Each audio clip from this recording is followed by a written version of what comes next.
How to activate fast charging on my cell phone in seconds. Well, today we'll explain step by step how to activate fast charging on your phone. The first thing we're going to do is watch the step-by-step video tutorial so you don't miss any details and we can solve this problem.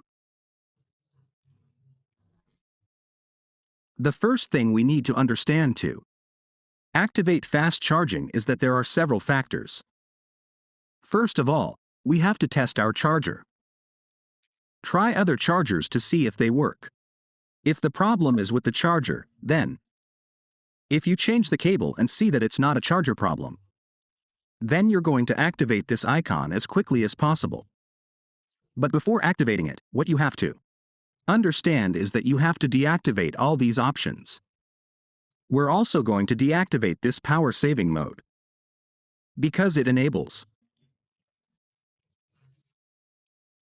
background applications, and that's not what we want for our phone. After doing that, we're going to go to battery.